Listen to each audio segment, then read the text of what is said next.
Hello guys, welcome back to my channel and this is Kanchan Gandhi. So I'm back with another video and I hope you all must be doing well और आपकी preparation भी बहुत अच्छी चल रही होगी। तो आज की वीडियो में हम डिस्कस करने वाले हैं DU BEd जो होने वाले हैं, अब उसका जो एंट्रेंस एग्जाम का जो क्राइटेरिया रहने वाला है, जो भी स्ट्रैटेजी हमारी रहेगी वो तो मैं ऑलरेडी एक वीडियो में डिस्कस कर चुकी हूँ ऑलरेडी। लेकिन जो ये वीडियो है ये मैंने स्पेशली बनाई है जो एग्जाम पैटर्न रहने वाला है उसके लिए। और इसके अलावा भी आपके बहुत सारे डाउट्स मैं देखती हूँ कमेंट सेक्शन में आते हैं कि जो CUET होने वाला है यूजी एडमिशन्स के लिए, क्या ये उसके अंडर ही आएगा या इससे रिलेटेड बहुत सारे डाउट्स हैं, वो भी हम लास्ट में डिस्कस कर लेंगे।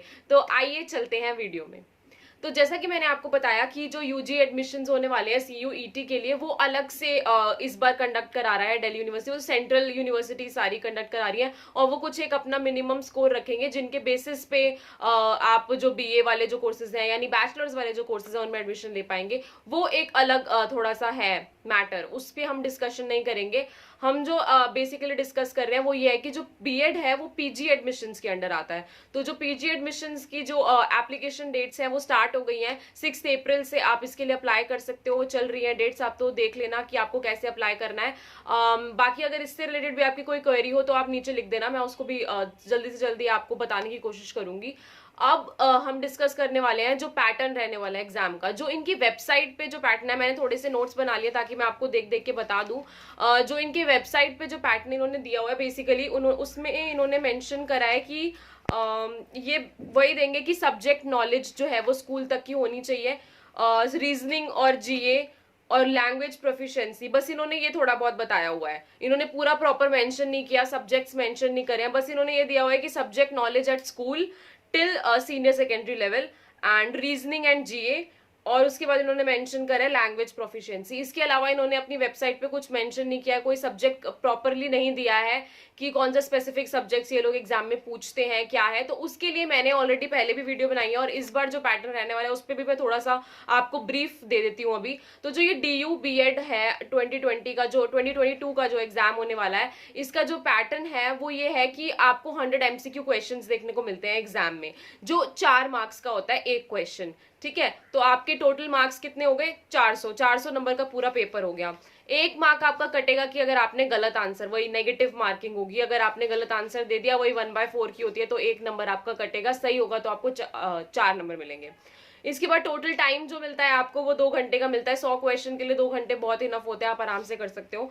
इसके बाद अगर हम बात करें कि क्या क्या रहता है पैटर्न और क्या क्या सब्जेक्ट्स रहते हैं, तो सबसे पहले मैं बात करती हूँ 2 मेन सब्जेक्ट्स की जो डिसिप्लिन रहते हैं, SST सोशल साइंस और साइंस। अब ऐसा नहीं है कि आपको या तो सोशल साइंस अटेम्प्ट करना है या आपको साइंस अटेम्प्ट करना है, ऐसा नहीं होता, आपको दोनों ही अटेम्प्ट करने होते हैं। और एक और बात बता दूं कि ये ना कॉमन एंट्रेंस एग्जाम होता है, ऐसा नहीं होता कि साइंस वालों के लिए अलग एग्जाम हो रहा है, सोशल साइंस वालों के लिए अलग एग्जाम हो रहा है, ऐसा नहीं होता है। कॉमन एंट्रेंस एग्जाम होता है, यानी जो साइंस के डिसिप्लिन के बच्चे हैं, जो सोशल साइंस के हैं, जो कॉमर्स वाले हैं, जो इंग्लिश वाले हैं, जो लैंग्वेज वाले हैं, उन सबके लिए एक ही कॉमन पेपर होता है, तो उसके अंडर ये सारी चीजें आती हैं। तो अब मैंने 2 मेन डिसिप्लिन की जिनकी बात करी है वो है सोशल साइंस और साइंस। सोशल साइंस में आपके सब डिसिप्लिन आते हैं, जैसे ज्योग्राफी हो गया, हिस्ट्री हो गया, पॉलिटिकल हो गया, ये सारी चीजें आती हैं।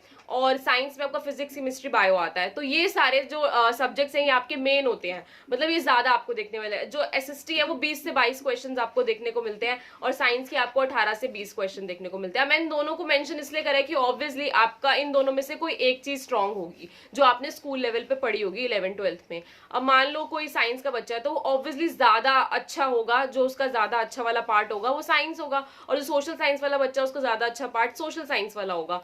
तो ये लेकिन करने आपको दोनों ही है, लेकिन एक आपको ज्यादा अच्छे से करना है क्योंकि वो आपका प्रेफर्ड पार्ट होगा। तो जैसे मैं अगर मान लो, मैं आपको एग्जांपल देती हूँ, अगर मैं साइंस की हूँ तो मेरा प्रेफर्ड पार्ट साइंस होगा, ऑब्वियसली मैं उसको ज्यादा अच्छे से पढ़ के जाऊंगी। और जो सोशल साइंस वाला होगा वो थोड़ा सा मेरा साइड लाइन होगा, मतलब कि मैंने उसको ज्यादा अच्छे से नहीं पढ़ा होगा, तो वो उसके क्वेश्चंस में कम अटेम्प्ट कर पाऊंगी। अटेम्प्ट आपको दोनों ही करने हैं, दोनों की बहुत ज्यादा वेटेज है, दोनों ही अटेम्प्ट करने हैं।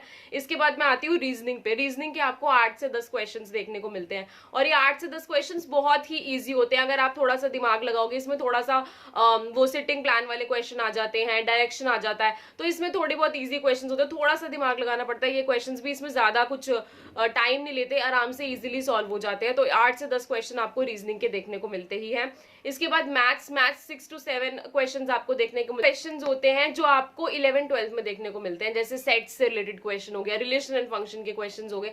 तो ये थोड़े से वैसे क्वेश्चन होते हैं। अगर कुछ बच्चे ऐसे होते हैं जिनका मैथ्स बैकग्राउंड नहीं रहता है 11-12 में, तो वो बच्चे इस क्वेश्चंस को स्किप भी कर सकते हैं। कुछ टीचर्स ये बोलते हैं कि आप ये क्वेश्चंस भी करके जाओ, बट अगर ये आपने मान लो जो सोशल साइंस का बच्चा है उसने ये क्वेश्चन पढ़े ही नहीं है कभी, ठीक है, तो वो कैसे करेगा सेट्स वाले क्वेश्चन। तो थोड़े बहुत बेसिक मैथ्स तो आप पढ़ ही सकते हो, CISI, अगर मान लो अगर थोड़ा सा भी पैटर्न चेंज होता है तो CISI से कोई क्वेश्चन आ गया, परसेंटेज से कोई क्वेश्चन आ गया, तो ये बेसिक क्वेश्चन तो आप कर ही सकते हो। लेकिन जो हाई लेवल के क्वेश्चन है, जैसे कि आप लास्ट के पैटर्न में देख सकते हो, आप लास्ट ईयर के पैटर्न में उसमें सेट से क्वेश्चन आया हुआ है, रिलेशन फंक्शन से क्वेश्चन आया हुआ है, जो कि आर्ट्स वाला एक बच्चा नहीं पढ़ता है, कभी भी नहीं पढ़ता है, तो वो कैसे सॉल्व करेगा। तो ऑब्वियसली उसके पास एक ही ऑप्शन रहता है कि इनको स्किप करने का। इनका ज्यादा वेटेज नहीं है, 5 to 7 क्वेश्चंस है, आप इसमें इसको स्किप करके किसी और जगह पे इसको कवर कर सकते हो। इसके अलावा इंग्लिश हिंदी की अगर हम बात करें तो हमको कॉम्प्रिहेंशन देखने को मिलते हैं, दोनों के 10-10 मार्क्स का देखने को मिलता है। इंग्लिश का अलग, हिंदी का अलग। इस पे मैं पर्टिकुलर वीडियो आपको नेक्स्ट कमिंग वीडियोस में देखने को मिलेगी। हिंदी तो बहुत ही ईजी रहता है, इंग्लिश में किसी किसी को दिक्कत आती है, उसके लिए भी मैं थोड़ी बहुत स्ट्रैटेजीज अपनी कमिंग वीडियोस में बता दूंगी। इसके बाद जीके का जो पार्ट होता है उसमें आपका करंट अफेयर्स वाला पार्ट आ जाता है। वो सारी चीजें जो है वो आती है, वो 20 नंबर के कुछ एक्स्ट्रा क्वेश्चन होते हैं। 20 नंबर में जीके भी आता है आपका। कभी कभी टीचिंग एप्टीट्यूड से थोड़े बहुत सिनेरियोज वाले क्वेश्चन आ गए, या फिर लर्निंग डिसेबिलिटी का कोई क्वेश्चन आ गया, या जो ऐसे होते हैं ना कि इस दिन कौन सा डे है, ठीक है, वर्ल्ड अर्थ डे कब होता है, ऐसे बहुत सारे क्वेश्चन हो गए, वो आ जाते हैं इन 20 क्वेश्चंस में। बाकी ये जो है ये बेसिक चीजें मैंने आपको बताई है कि ये क्राइटेरिया रहता है एग्जाम का।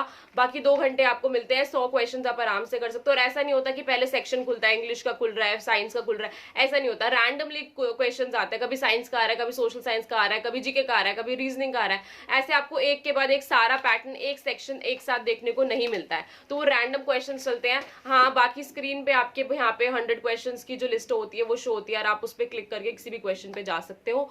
बाकी एग्जाम पैटर्न यही रहता है, जो अब पैटर्न रहता है अंदर की, मतलब किस तरीके के क्वेश्चंस आते हैं। तो अब मैं 4 साल का जो पेपर एनालिसिस है वो करके अब जल्दी से पोस्ट करने की कोशिश करूंगी, और फिर आपको देखने को मिलेगा कि आपको किस तरीके से अब लास्ट रिवीजन करनी है, ठीक है। अब एप्लीकेशन का जो टाइम है मैंने आपको बता दिया है कि अब 6 अप्रैल से एप्लीकेशन स्टार्ट हो गई है, तो आप जल्दी से जल्दी फॉर्म्स को फिल करो, अप्लाई कर दो। ऐसा ना हो कि फॉर्म ही मिस हो जाए तो फिर एंट्रेंस एग्जाम की तैयारी करके करोगे भी क्या। तो आई होप ये वीडियो जो है वो आपको थोड़ी सी हेल्पफुल लगी होगी, और इसके अलावा भी जो आप डाउट्स हो वो आप कमेंट सेक्शन में लिख सकते हो। और अगर चैनल में पहली बार आए हो, वीडियो को पहली बार देख रहे हो और पसंद आई हो वीडियो, तो प्लीज लाइक जरूर करना और सब्सक्राइब भी कर देना। Thank you and thanks for watching.